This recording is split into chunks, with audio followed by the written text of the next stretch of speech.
भक्ति सिय राघव की दृग फूली बाँचे दृग ही के फुलत है। चित्त में राजेश चढ़े रंग सत्संगति को, मानस पढ़े ते मेले मानस धुलत हैं। राम गुण गायक अनेक कवि वृंद किंतु तुलसी की तुलना में को ना तुलत है।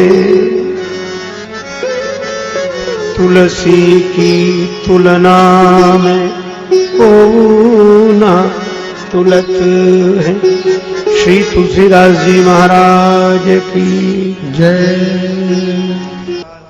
भगवत भक्ति भूषण श्री सीताराम चरणाम्बुज चंचरीक श्रीमद गोस्वामी तुलसीदास जी महाराज कहते हैं, भव सिंधु से जो पार जाना चाहता है उसके लिए श्री राम कथा दृढ़ नौका के समान है।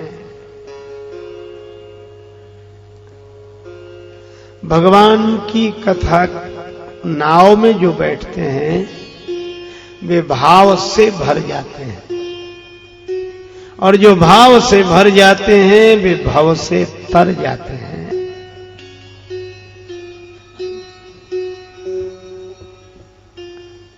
एक संत ने कहा, न शासन बुरा है न जमाना बुरा है, बुरे भाव मन में बसाना बुरा है।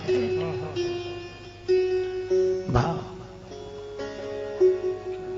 एक व्यक्ति मिट्टी के बर्तन बनाता था।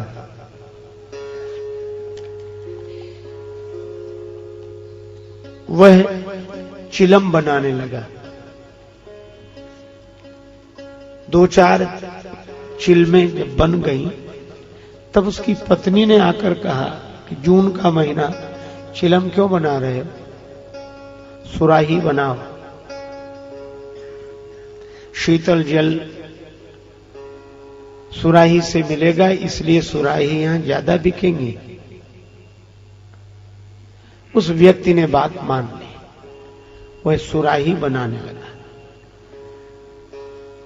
तो मानो मिट्टी में से आवाज आई, पूछ दिया मृत्तिका ने,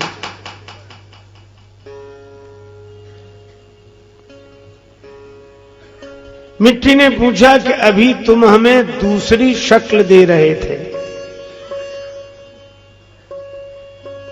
अभी चिलम का आकार दे रहे थे, अब सुराही का आकार दे रहे हो, ऐसा क्यों? कुंभकार ने कहा कि मेरा विचार बदल गया, भाव बदल गया। मिट्टी ने उत्तर दिया कि तुम्हारा तो भाव बदला, विचार बदला, मेरा तो जीवन ही बदल गया। अगर चिलम बनते तो आग रखी जाती, खुद जलते दूसरे को जलाते। सुराही बन गए हैं तो जल भरा जाएगा, स्वयं भी शीतल रहेंगे, औरों को भी शीतलता प्रदान करेंगे। तो मिट्टी तो वही है, चाहे इसे चिलम बना लो और चाहे इसे सुराही, है ना? आपने देखा होगा हम लोगों में से कई लोग बस चिलम की तरह जब देखो तब आग से भरे ही रहते हैं। मुंह से ही पता लगता है कि भीतर जलन है, जल रहे हैं और जला रहे हैं, बड़े खींचे हुए, परेशान, हैरान। और कुछ लोग जल से भरे हुए, भीतर भी शीतल, औरों को भी शीतलता दे रहे हैं। भाव बदल जाए, और भाव परिवर्तन की क्षमता श्री राम कथा में है। इसीलिए भव सागर चह पार जो पावा, राम कथा ताका दृढ़ नावा। जनकपुर वासी आनंदित हो रहे हैं। जिन जानकी राम छवि देखी, श्री सीताराम जी का दर्शन किया, हम धन्य हैं, हम धन्य हैं। भाव से भरे हैं। और उसी सभा में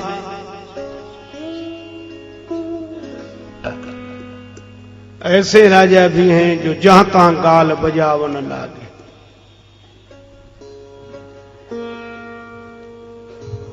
एक राजा बोला, अच्छा सोचने का ढंग है।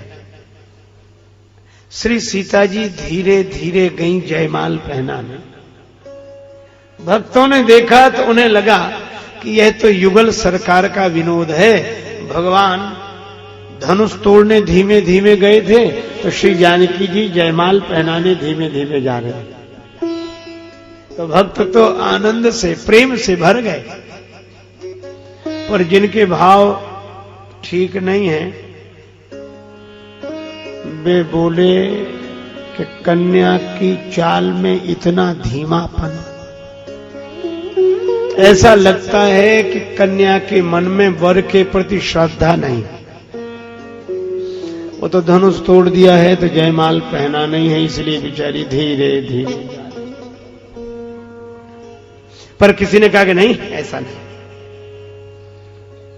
श्री जानकी जी राम जी के सामने जाकर खड़ी हुई तो उन्हें देह सुधि नहीं रही, जयमाल पहनाए कौन। तो भक्तों ने उसका भी वही अर्थ लिया कि धनुष तोड़ने में आपने विलंब किया तो जयमाल पहनाने में श्री जानकी जी विलंब करेंगे। भक्त आनंदित है, घटना एक ही है। पर वो बोले क्यों, हमने कहा था कि कन्या के मन में वर के प्रति श्रद्धा नहीं है, अगर होती तो जयमाल पहना न देते। किसी ने कहा कि नहीं यह बात ठीक नहीं है। कहा नहीं, हमारी बात 100% सही है। और यह व्यक्ति का स्वभाव है, उसे दूसरे के पास धन की कमी नहीं लगती और अपने पास अकल की कमी नहीं लगती। लोग कहते हैं तुम्हारे पास क्या कमी, और अपने पास अकल की कमी नहीं। एक बार एक महात्मा के पास एक सज्जन गए, कहने लगे महाराज बुरा ना मानो तो एक बात कहें। महात्मा बोले तुम जैसे 25 आते हैं रोज, हम किस किस का बुरा मानेंगे, तुम भी कहो कुछ कहना है। तो वह बोला हमें यही कहना है कि आपके भगवान में कुछ अकल कम है। महात्मा भी बड़े विनोदी थे, बोला हो भाग्य जो आपका दर्शन हुआ, भगवान में अकल कम बता रहे हो। हम तो यह सोच रहे थे कि भगवान में अकल है ही नहीं। अब तो वो चौंका कि आप महात्मा होकर ऐसे कैसे कहते हैं। तो महात्मा तो बड़े विनोदी थे, कहने लगे इसलिए कि भगवान में अगर थोड़ी बहुत भी अकल होती तो तुम जैसे कम अकल पैदा ही काहे को करता है, जो आज उसी को कम अकल कहने पर तुले हुए। आदमी को अपनी अकल भगवान से भी अधिक लगती है।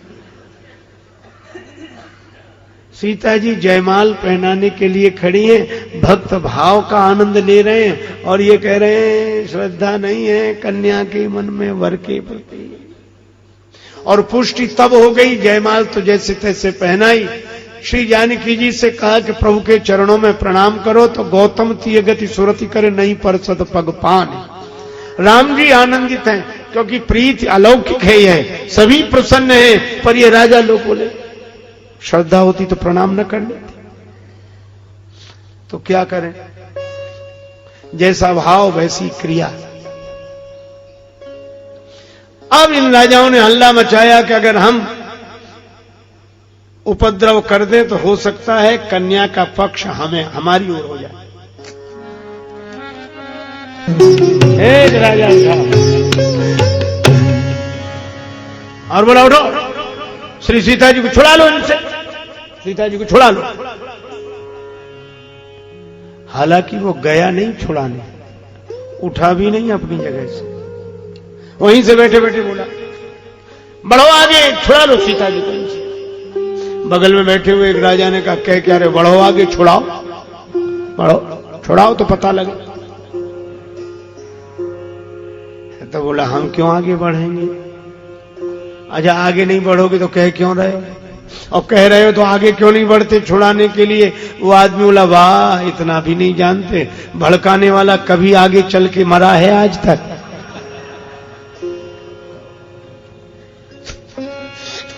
ये तो हम भी जानते हैं कि छुड़ा नहीं सकते, अच्छा फिर कह क्यों रहे हो? कि हम तो इसलिए कह रहे हैं कि शायद किसी को जोश आ जाए, कुछ ना हो दंगा ही हो जाए, झगड़ा हो जाए।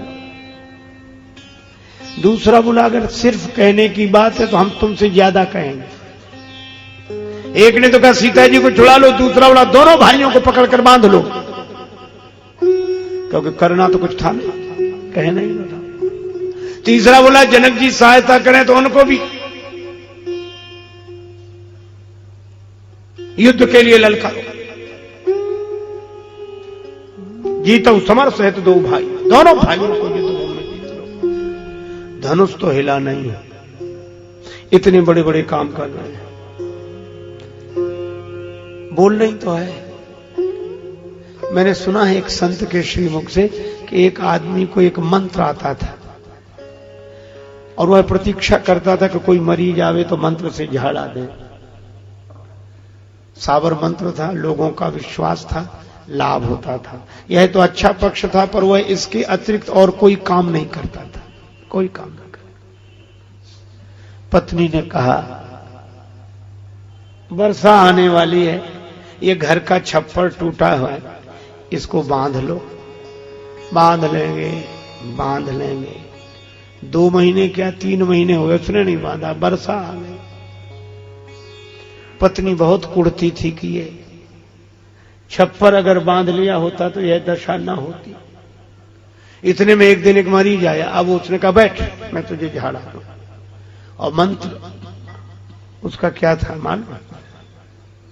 पहले तो छू बोलता, कहता छू, फिर कहता आकाश बांधू, पाताल बांधू, 7 समुद्र बांधू, घाट का घटोई बांधू, मरघट का मसान बांधू, छू।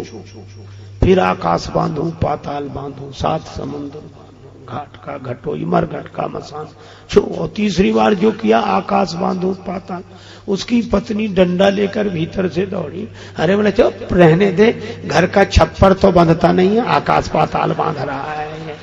एक घर का छप्पर बंधा नहीं, ये आकाश पाताल बांध रहा है, 7 समुद्र बांध रहा है, यहीं बैठे बैठे। तो ये राजाओं का यही हाल था, धनुष तो हिला नहीं। सीता जी को छुड़ा लो, दोनों भाइयों को जीत लो, जनक जी सहायता करें तो उनको भी युद्ध के लिए ललकार दो। लक्ष्मण जी को बड़ा गुस्सा आया। भूप वचन सुन इतु तकही, लखन राम डर बोल न सकही। लक्ष्मण जी राजाओं के वचन सुनकर इधर उधर देखते हैं।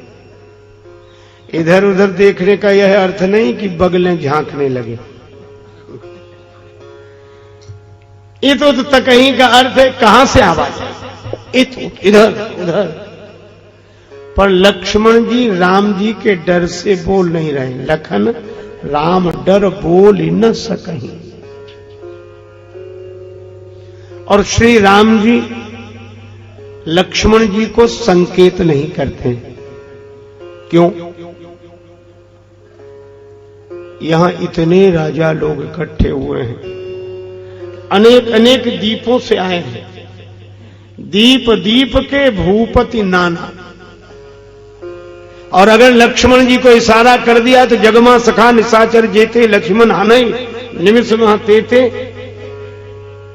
तो ये विवाह में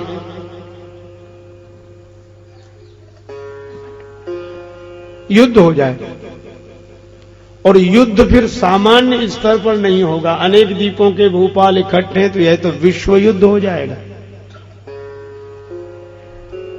राम जी ने संकेत नहीं किया लक्ष्मण को। क्यों?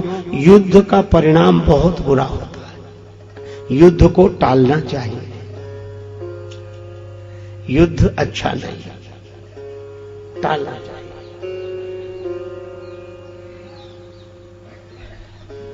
पर श्री लक्ष्मण जी का तर्क यह है कि युद्ध तो हम भी नहीं चाहते, पर इसका यह अर्थ नहीं कि कोई भी कुछ कहता रहे, कुछ बोलता रहे, जो मन में आवे सो करे। और हम केवल यही कहते रहे कि हम युद्ध नहीं चाहते हैं। हमारी विनम्रता को कोई हमारी कायरता समझ ले, हमारी महानता को कोई हमारी मजबूरी समझ ले, यह भी तो ठीक नहीं है। और इसीलिए श्री रामचरितमानस ने बड़ा अच्छा अर्थ बहुत सुंदर समाधान दिया। और वह समाधान यह है, भगवान राम जी ने कहा कि लक्ष्मण बीच का रास्ता ठीक है, युद्ध हो नहीं, अब व्यवस्था मिट जाए। आपने कथा सुनी होगी, एक महात्मा जा रहे थे, वट वृक्ष दिखाई पड़ा गांव के बाहर, उसकी छाया में विश्राम करने का मन हुआ, उधर जाने लगे। लोग उनका, बाबा उधर मत जाना, उधर क्यों, बड़ा भयंकर सर्प रहता है, सांप रहता है। महात्मा भी अपनी मस्ती के थे कि चलो उसको भी समझाएंगे।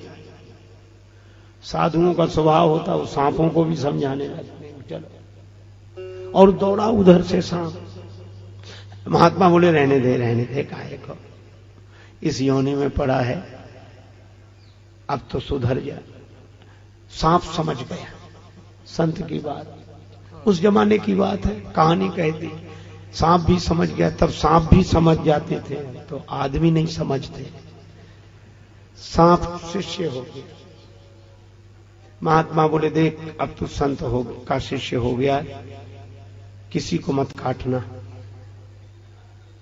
ठीक है महाराज। किसी को मत सताना। ठीक है महाराज, नहीं सताऊंगा।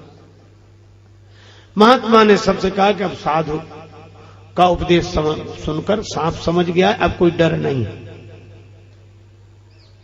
महात्मा तो चले गए। अब बालक गए, दूर खड़े हो गए, सांप कुछ नहीं बोला, उस पर पत्थर मारा तो कुछ नहीं बोला, एक ने पूंछ पर लात रखी तो सांप कुछ नहीं बोला, दूसरे ने उसका मुंह पकड़ लिया तो वो कुछ नहीं बोला। अब बालकों ने उसे पूंछ पकड़ के ऐसे रस्सी की तरह घुमाना शुरू किया। अब वो तो गुरुजी का पक्का भक्त था, कैसे बोले, बट वृक्ष की डाली में रस्सी की तरह डालें, बालक झूला झूलें, घर चले जाएं, फिर लौटकर झूला झूलें। 5 दिन में ही सांप की दशा ऐसी बिल्कुल मरणासन्न हो गया, जगह जगह से रक्त बहता था, बुरी दशा। गुरुजी लौटे कि अपने शिष्य से मिलते चले,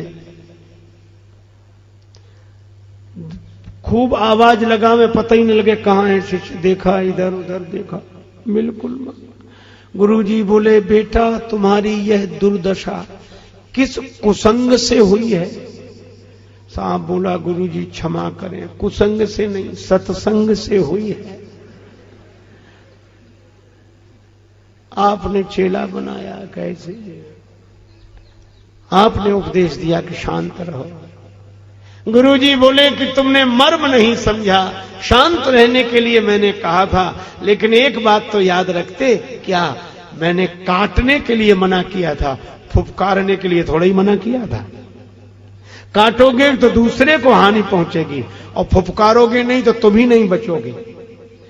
तो दूसरे को हानि मत पहुंचाओ, पर अपनी रक्षा तो करो। लक्ष्मण जी का यही तर्क है कि युद्ध ना हो, पर यह उपद्रव भी तो ना हो। युद्ध ना हो, पर यह उपद्रव भी ना हो।